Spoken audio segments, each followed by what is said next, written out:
देऊळ बुजुर्ग तालुका अर्धापूर जिल्हा नांदेड. आम्ही बी सोयाबीनच्या बॅगा पेरल्या होत्या इनोवेज 108, परंतु ते तिन्ही बॅगामध्ये काहीच निघालं नाही. अक्षरशः सगळं बोगस कारभार चालू आहे आणि कृषी विभागाचं पण काही लक्ष नाही व्यापाऱ्यावर, आणि याच्यामध्ये देशोधडीला लागायला शेतकरी. कुठलं सरकारचं पण नियंत्रण नाही. आधीच पावसानं दुबार पेरणीचं संकट आलंय आणि त्यातल्या त्यात आता हे बियाणं सुद्धा भेसळ निघाले. शेतकऱ्यांनी करावं तरी काय? हा फार गंभीर प्रश्न शेतकऱ्यावर पडलेला आहे बघा. एकूण बॅगा किती होत्या, गावात किती निघाल्या टाकलेल्या? आता आमच्या गावामध्ये जवळपास एक 7-8 जण शेतकरी, आता मी इथं नांदेडहून घेतलं होतं, काही जणांनी अर्धापूरहून घेतलं होतं. आमच्या 7-8 जणांच्या बॅगा सर काहीच निघाले नाही. अक्षरशः त्या रानामध्ये एक बी सुद्धा निघाला नाही. आता isakal.com आहे देशातील नंबर 1 ची मराठी न्यूज वेबसाईट. प्रत्येक अपडेटसाठी isakal.com ला नक्की भेट द्या. मुख्यमंत्री साहेबांना याच्यामध्ये वैयक्तिक लक्ष घालावं, कृषी मंत्री साहेबांना याच्यात वैयक्तिक लक्ष घालावं आणि जे बोगसगिरी करणारे जे व्यापारी आहेत यांच्यावर कठोर कारवाई करावं, यांच्या दुकानाला टाळे ठोकावं आणि आमचं जे काय नुकसान झालेलं आहे ते नुकसान भरपाई आम्हाला त्यांनी देण्यात यावी, ही फक्त आमची एवढीच विनंती आहे. घेत नाही उसने लोकांपासून, उसने कोण देत या जाणं पैसा टाकून द्यावा लागतं.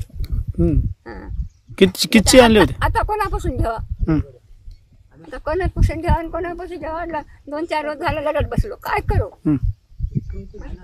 आता. पहिल्यांदा या जाणं लोकांना आता कुठून देतील कोण आपल्याला, गरीबाला काय करा.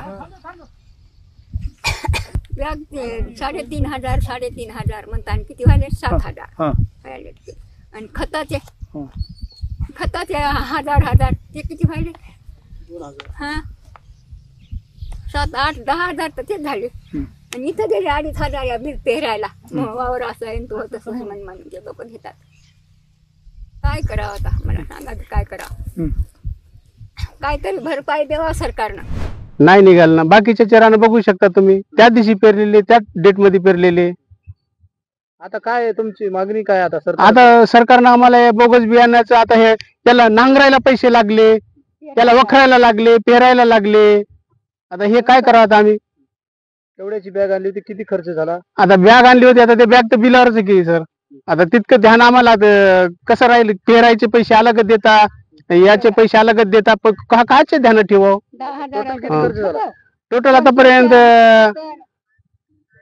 खत बी हे सगळं मिळून आम्हाला 15-20 हजार रुपये झाले. आता काही मागणी याला विचारले का त्या कृषी अधिकाऱ्याला, दुकानदार? आता विचारलं तर ते असे आम्हाला सांगायले की बाबा तुम्ही तुमचं बघून घ्या, आम्ही काय करू शकता. निघाल नाही, आता काय करावं, आता तुमच्यावर आम्ही काय करू शकता. देश विदेशातील प्रत्येक घडामोडींचे लाईव्ह अपडेट मिळवण्यासाठी आता साम टीव्हीच्या सर्व सोशल मीडिया प्लॅटफॉर्मला लाईक, फॉलो आणि सबस्क्राईब करा. तसंच सर्व नोटिफिकेशनसाठी बेल आयकॉन प्रेस करायला विसरू नका.